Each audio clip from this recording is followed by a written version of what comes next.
Hi guys. Look, it's about time we discuss the Pico Rail200 Diorama challenge, isn't it?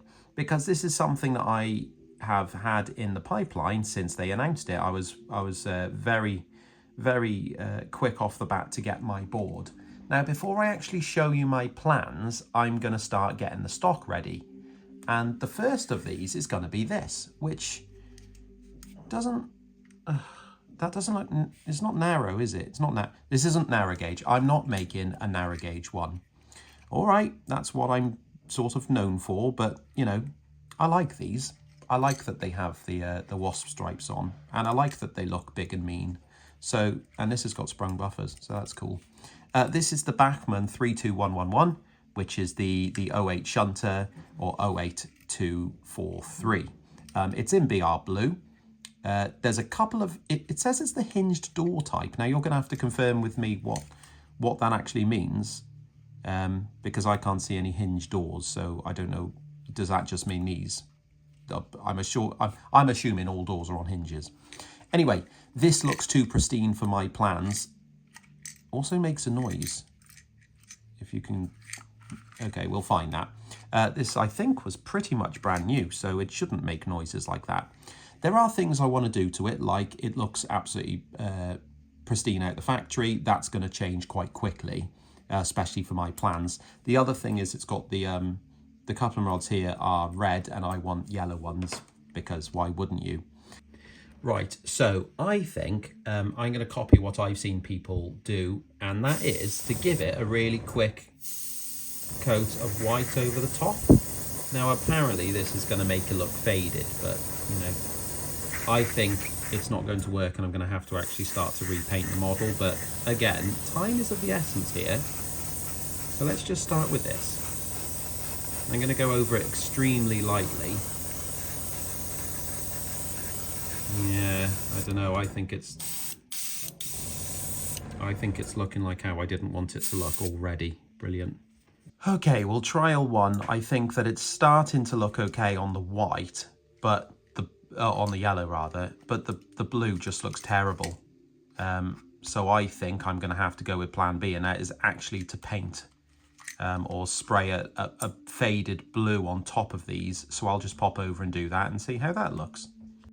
Okay, well, it's sort of working. I've made it quite thin. I'm just going around each separate panel.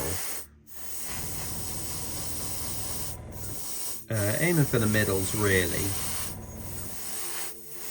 Something like that. Because the rest is going to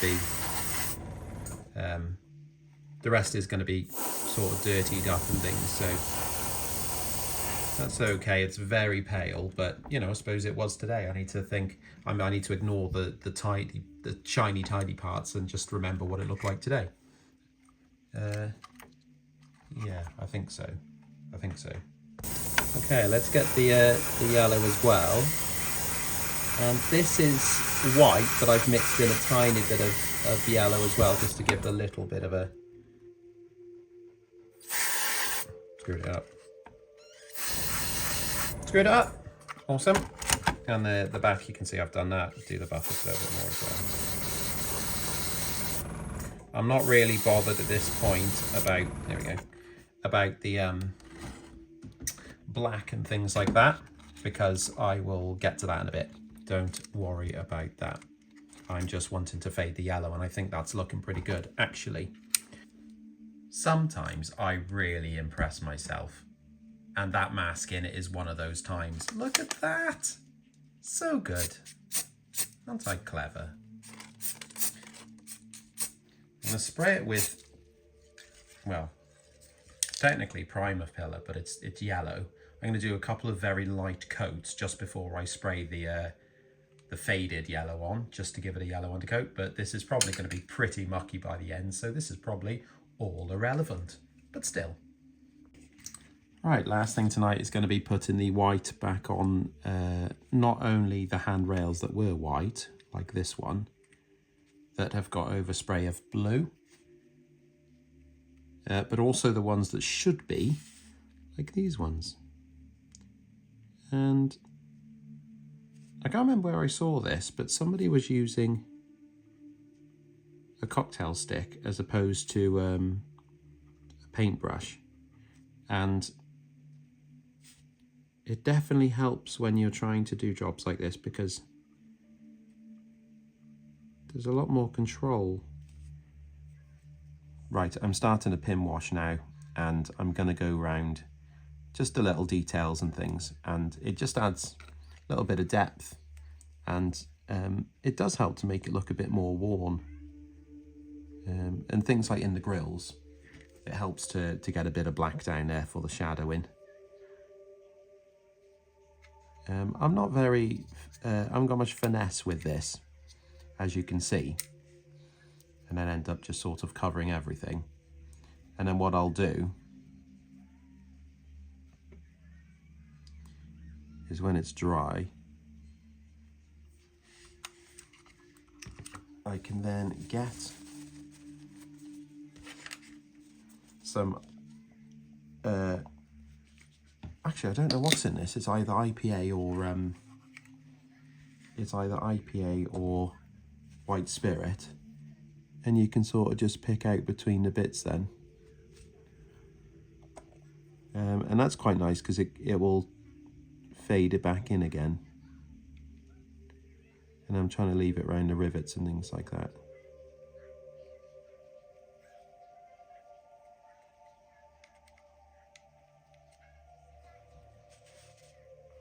I need to actually do that on the side as well. I've put it on here, but I haven't cleaned it up. And it's quite nice on the paneling like this.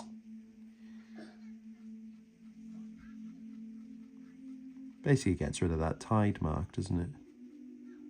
Tidies it up a bit.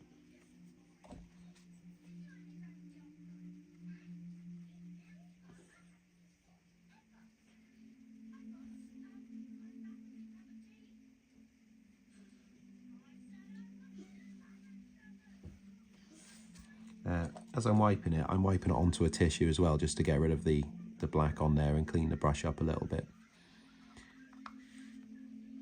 Right, so the next stages of weathering are going to be rust and rust, which I'm looking at reference photos and it does change depending on which one you look at. So I've just sort of found which one I think looks like it would be running in the sort of location that I'm going to be doing for the challenge. For my diorama, and that's not going to be like coastal or anything like that, so it's not going to need a lot of rust, but it does look like it's quite common for the brackets and between the doors here to rust up. So I'll put a bit through there, and it is streaking down, so I guess if I put a little bit of water and sort of, there we go, a little bit of water on the brush and run it down.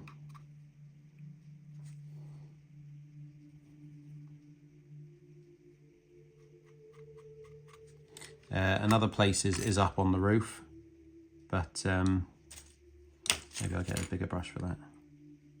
In particular, these panels here. Don't know why I'm holding the brush like that. And because I've been using a acrylic spray and putting that on very lightly, it gives a really nice surface to key onto.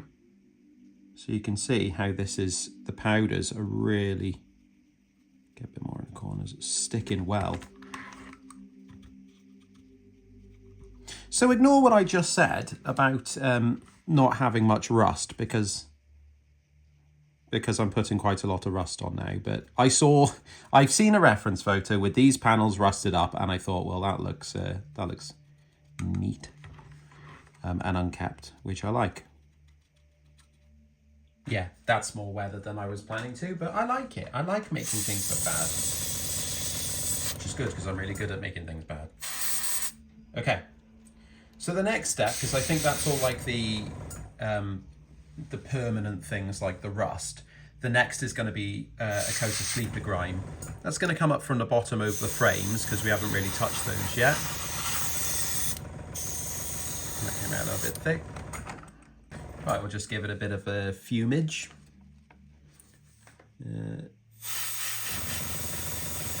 Just going to go out there.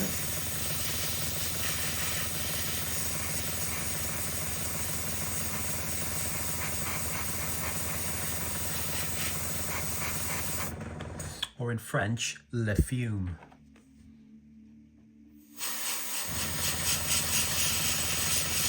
Or it'd be like eau de engine, wouldn't it? I don't know. I dropped French quite quick in school.